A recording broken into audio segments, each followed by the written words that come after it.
morning, sir. State your name, spell your last name, please. Nathaniel Abraham.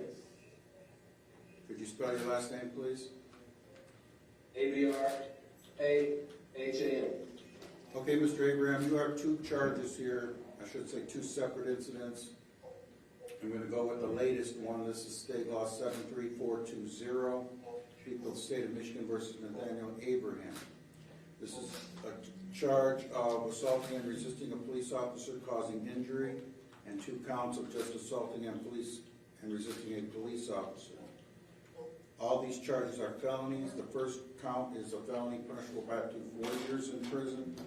The other 2 counts are felonies punishable by up to 2 years in prison each. And since these are felony charges, I'm going to enter a not guilty. Set it for a probable cause conference date of 8/21, 1:30 p.m. That will be in front of Judge Gross. Are you going to be in need of a court-appointed attorney, sir? That depends if I'm getting a bond. Well, whether you get a bond or not. Go ahead. What I'm saying, Your Honor, is if I get a bond, I'm going to get my own lawyer. Well, I got a question, Your Honor. Go ahead. Now, they released me Monday, right? They released me Monday. I bonded out. They told me that my hearing was on the 20th, right? Then my mother, not the court, my mother told me that I had a court date Wednesday that I was never notified about, right? And so when your officers see me on the road... Okay, stop, Mr. Abraham. Don't say anything about the case. Anything you say can be used against you, okay?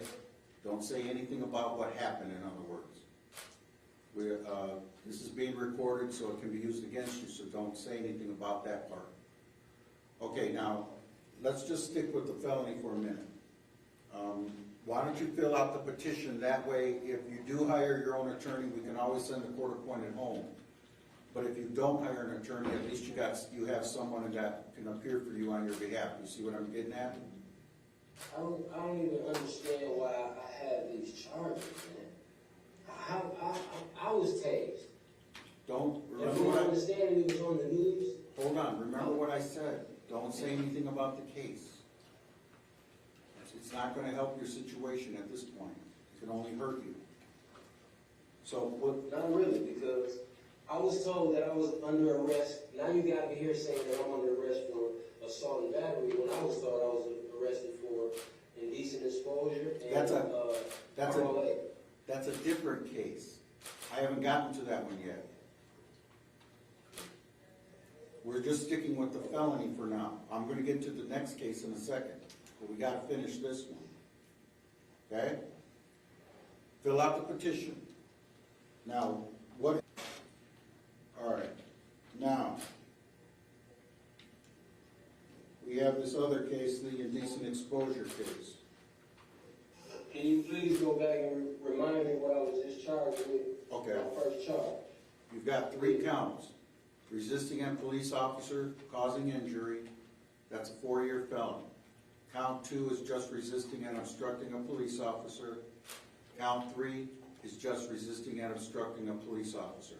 Those are the charges I just read off to you on that one case, okay? You understand now? So 3 counts, one case. Correct. Now I'm going to... How is that even possible? Well, that happens all the time. Yes. You're stacking. No, you can't do that. That's double jeopardy.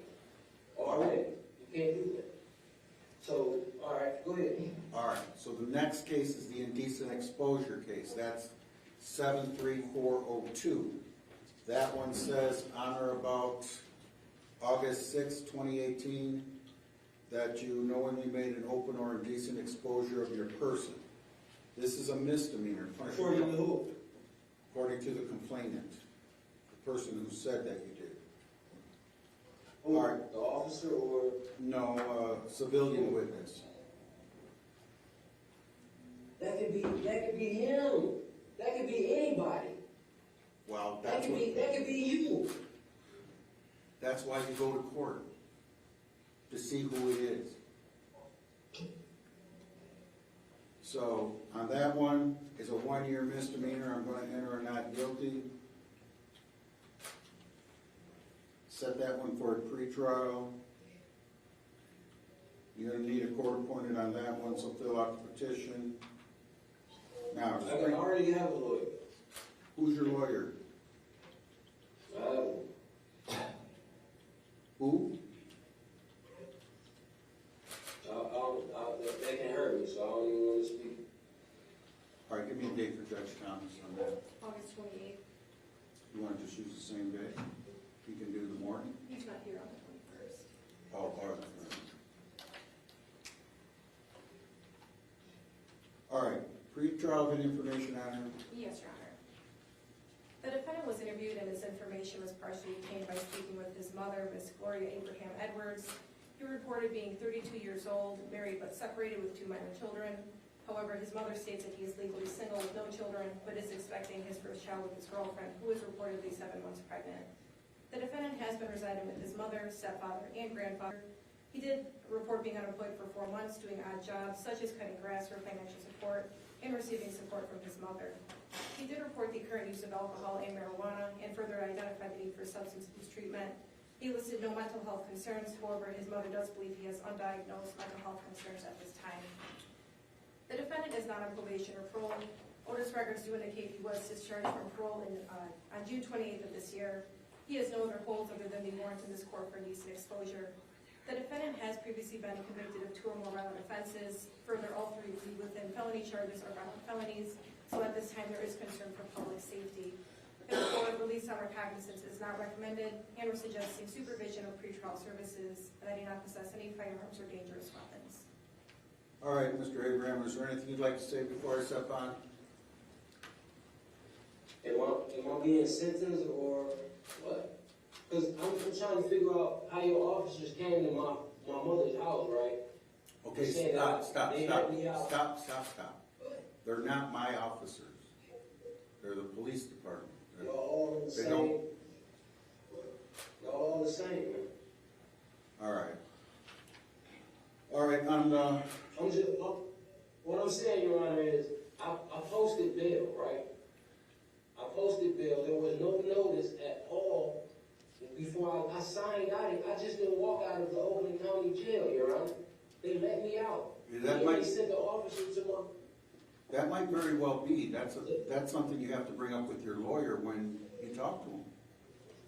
I can't speak to that because I don't know what happened. You have to talk to your lawyer when you get the chance and talk to him about that. You understand what I'm saying? No, I don't. All right. You know. On the felony charges, it's $25,000 cash surety. If you are released, pretrial services, no drugs or alcohol, random screens and PPTs, no contact with this lady on the indecent exposure, and no weapons. No contact means you can't call her, can't email her, can't write her, can't text her, can't go by her house, can't go by her job, or set into motion any third parties doing that, like your family or friends. So your next court date on the felony charges is the 21st at 1:30 for a probable cause conference. That will be in front of Judge Gross. On the other case, the indecent... Go ahead. I let you finish, I'm sorry. On the other case, the indecent exposure, it's $5,000 cash surety or 10%. Your next court date on that will be in front of Judge Thomas, August 28th at 9 a.m. Any questions? Yeah. Why? So do I get 10% on the 25,000? No, Where sir. did that money come from? No, you do not get a 10% on the 25,000. You do get a 10% on the 5,000. Okay. Okay? So I have to give you 25,000. I have to give you 25,000 to get out of jail today. And the extra 500 if you want to get out on both, yes. Okay, Yeah. that's it. You just said 5,000 on the, 5,000. You said 5,000. 5,000 cash surety or 10%. Okay, you're all set. 5,000 cash and surety. All right, I'm all set.